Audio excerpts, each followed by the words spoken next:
Alors bonjour tout le monde, on va essayer de faire aujourd'hui un sujet très tabou et un sujet hyper tombable, que ce soit les questions théoriques ou encore les quelques crocs. Donc c'est le sujet qui est le commun, d'accord? Donc le commun, donc le sujet, d'accord, la théorie. Donc وش يطيح la théorie يطيح par exemple إذا طاح le commun, c'est tout le cours qu'il doit que vous devez écrire en commençant par l'introduction, la physiopathologie, le diagnostic clinique, étiologique et diagnostic donc différentiel, et vous finissez par le traitement et la conduite à tenir devant un coma. D'accord? Donc, HDIA, c'est une question hyper tombable, que ce soit au rattrapage ou dans l'examen, d'accord, donc normal, final, des premières années.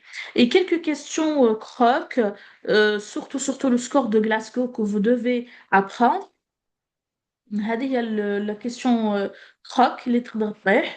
Mais sinon, c'est un cours qui est purement théorique, donc تطيح في l'examen théorique.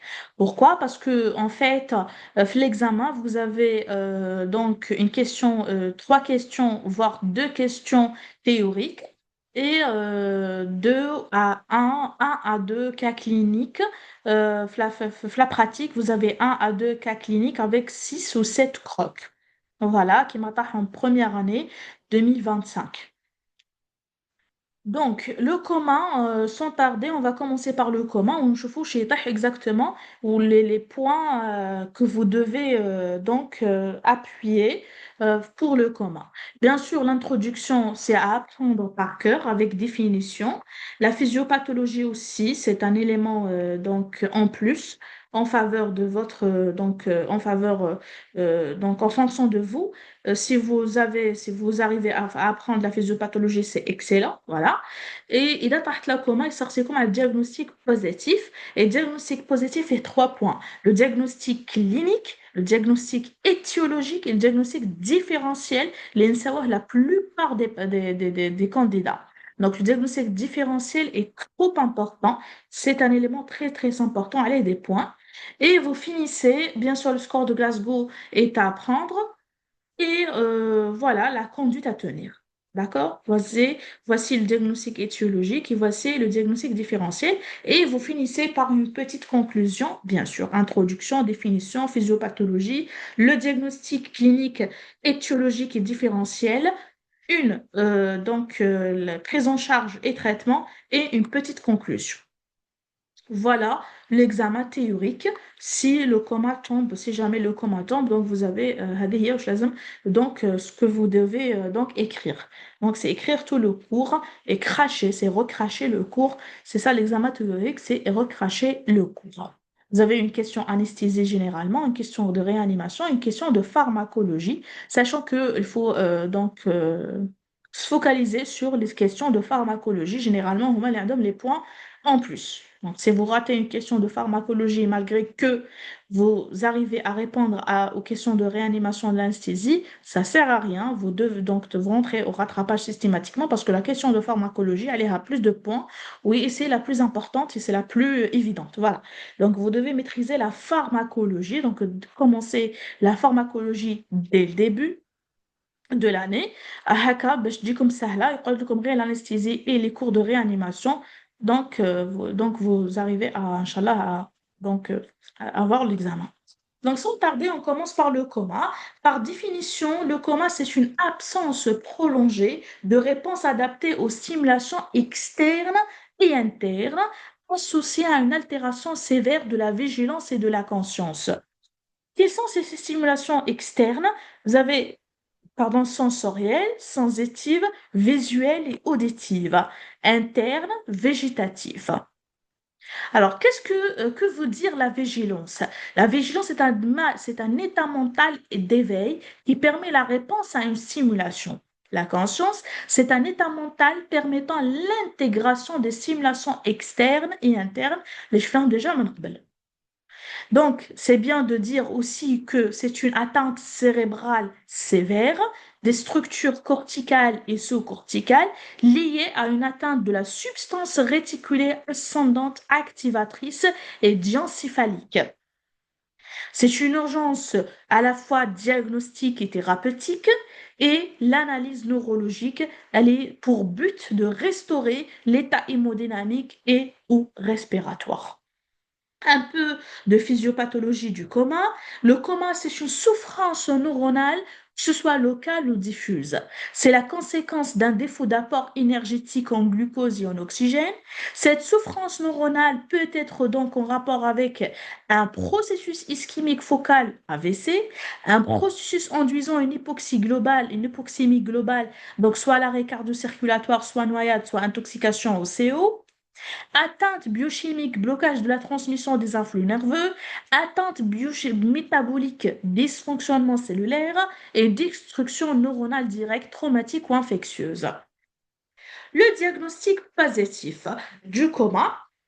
Donc, le diagnostic positif comprend le diagnostic clinique, étiologique et différentiel. Le diagnostic clinique fait l'interrogatoire, l'anamnèse, et vous avez l'examen physique. Donc, vous devez donc hiérarchiser votre examen physique, ça veut dire par ordre. D'accord? Donc, commençons par la tête jusqu'aux pieds. Et il faut toujours faire la réponse, hiérarchiser votre réponse par ordre logique. Voilà, et systématique. Donc, l'interrogatoire, on cherche, qu'est-ce qu'on cherche à l'anamnèse? Le mode d'installation du coma. Est-ce que c'est un coma, donc est-ce que c'est une installation brutale ou progressive? La présence d'un syndrome confusionnel préalable, la présence de prodromes à type de fièvre, céphalée, photophobie, la survenue d'un trauma crânien, la présence de commercialité dans les antécédents au précédent le coma, prise médicamenteuse, qu'est-ce qu'il prend comme médicament? Ou la prise médicamenteuse inhabituelle, voyage à l'étranger récent, à la recherche d'un neuropaludisme, les antécédents du patient, métabolique, cardiovasculaire, neurologique, tumeur évolutive, les traitements en cours et la consommation de toxiques. Deuxièmement, c'est l'examen physique. L'examen physique, c'est un examen neurologique, symétrique et comparatif dans le temps et l'espace. Et après l'examen neurologique, symétrique et comparatif, vous avez la confirmation du coma. On doit confirmer le coma à la recherche d'une réaction à l'appel et ou à la réaction à une stimulation douloureuse. Après, mettre en évidence un éventuel signe de localisation ou de focalisation, la recherche d'un éventuel clignement à la menace suggérant une réaction corticale, la recherche d'une asymétrie, donc après les yeux, vous avez la face, la recherche d'une asymétrie de la face, donc paralysie faciale, et après la face, vous avez les yeux et les pupilles. L'examen des yeux à la recherche d'une déviation spontanée d'un globe oculaire. L'examen des pupilles recherchant une mydriase bilatérale, un myosis uni ou bilatéral.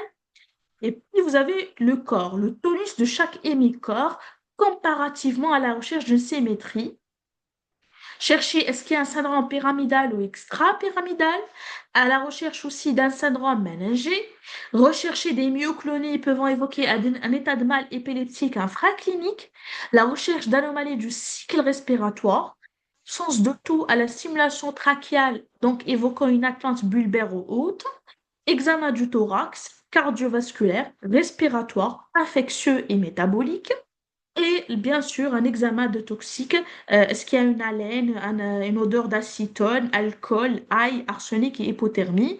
Coloration, fond d'œil, glycémie veineuse, afin de pouvoir quantifier la gravité clinique et suivre l'évolution objectivement par le score de Glasgow que vous devez apprendre, bien sûr, le score de Glasgow.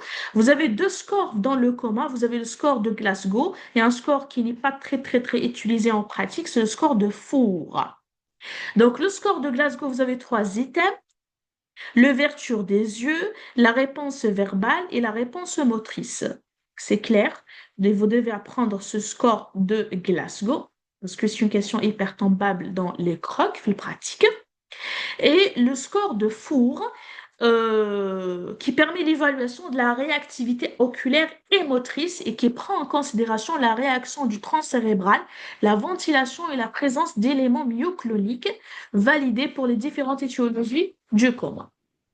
Voilà le score, donc grosso modo, le score de Four. Donc, les stades du coma, vous avez une évolutivité de la profondeur et la profondeur du coma. Le stade 1, c'est une obnubilation. Le stade 2, c'est un coma léger. Le stade 3, c'est un coma profond. Et le stade 4, c'est un coma à réactivité totale. Donc, les stades, donc, ils n'ont pas d'intérêt pratique, évolution non objectif. Donc, les examens complémentaires que vous devez citer aussi, vous avez l'examen biologique, l'examen radiologique, l'examen bactériologique et l'examen électrophysiologique. Les examens biologiques, le premier examen qu'il faut faire, donc, c'est les examens biologiques, surtout la glycémie veineuse, donc FNS, ionogramme sanguin, surtout la natrémie, la glycémie, la calcémie et la phosphorémie, les gaz du sang liés à la gazométrie, bilan hépatique et rénal, bilan d'hémostase, TPTCK, thyroid stimulating hormone et cortisolémie à la recherche d'une insuffisance surrénalienne, c'est une cause étiologique bien sûr, et dosage de toxiques à la fin. Les examens radiologiques, on commence toujours par le scanner cérébral sans injection, en première intention sauf intoxication, mise en évidence de lésions hémorragiques, soit œdème, soit effet de masse, soit processus, néo, soit pathologie infectieuse. Angioscan, en deuxième intention, c'est suspicion d'AVC dans le territoire vertébro-basilaire ou thrombophlébite cérébrale.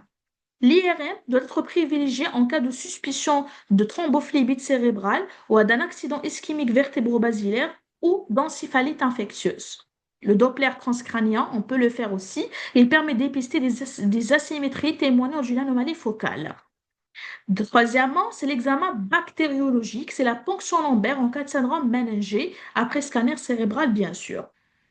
Le EEG en cas de suspicion d'état de mal épileptique infraclinique. Le diagnostic étiologique, donc quelles sont les étiologies du coma? Vous avez les causes métaboliques et ou endocriniennes, les causes infectieuses, c'est le coma fébrile, les causes traumatiques, les causes vasculaires, les causes toxiques, les causes commerciales et les causes tumorales. Les causes métaboliques et ou endocriniennes, vous avez soit hypoglycémie, hyperglycémie, insuffisance surrénalienne, coma myxodémateux, panhypopituitarisme, hyperparathyroïdie et les troubles phosphocalciques, dysnatrémie d'installation brutale, les pathologies chroniques rénales, hépatiques ou respiratoires, les carences profondes en vitamines, surtout la vitamine B1 ou la B12, c'est l'encéphalopathie de Guéhi-Wernicke. Les causes infectieuses, c'est le coma fébrile, c'est la méningoencéphalite, c'est l'abcès cérébral, le neuropaludisme, l'encéphalopathie sérique lors de la septique, pardon, lors d'un choc septique. Les causes traumatiques comme le trauma crânien, les causes vasculaires comme l'AVC ischémique et hémorragique, les hémorragies méningées et les thrombophlébites cérébrales. Les causes toxiques, vous avez évoqué après avoir éliminé les premières urgences et présence d'un toxidrome. Les causes commerciales, c'est l'état de mal épileptique infraclinique responsable de troubles de la vigilance, la phase post-critique de crise commerciale généralisée.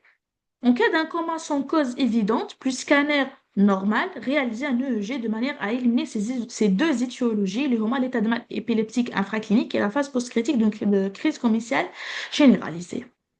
Les causes tumorales, donc, ce sont les processus primitifs et les localisations secondaires. Voilà, les métastases. Le diagnostic différentiel, vous avez le coma vigile, l'état poussière-relationnel, l'Ockiden syndrome, le mutisme akinétique, l'absence de réponse de nature psychogène et l'état de mort encéphalique. Voilà. Donc, vous devez citer le diagnostic différentiel aussi. La prise en charge thérapeutique systématique, donc elle doit débuter le plus tôt possible. La restauration de l'état hémodynamique et respiratoire, donc vous devez cibler une PAM, une pression artérielle moyenne entre 90 et 110 mm de mercure. Une normoxie par oxygénothérapie, voire le recours à l'intubation, c'est l'état neurologique inférieur à 8 sur le score de Glasgow et au respiratoire le nécessite. La correction d'une hypoglycémie. Osmothérapie, c'est asymétrie PPR. La mesure de la température et débuter une antibiothérapie. Maintenir une natrémie normale. Maintenir un taux d'hémoglobine au-delà de 10. Le contrôle de l'hémostase en fonction de l'étiologie. Et installation du patient en position proclive de la tête 30 degrés. Au cours de son hospitalisation, introduction de l'alimentation entérale, prévention des complications thromboemboliques par les anticoagulants et contre-indication en bas de contention, prévenir les escarres par mobilisation régulière et matelas anti-escarres, prévenir les kératites par les soins oculaires et la vitamine A, et traitement de l'étiologie. En conclusion, c'est une pathologie fréquente, potentiellement grave, urgence à la fois diagnostique et thérapeutique. La prise en charge est orientée par l'étiologie avec en priorité d'assurer la stabilisation des fonctions vitales. Donc voilà le diagnostic étiologique, clinique et différentiel, la prise en charge. Maintenant, ça, la conclusion et l'introduction et la physiopathologie et vous aurez la note complète. Inch'Allah, c'est une question hyper tombable en théorie. Voilà, je vous remercie et ciao ciao.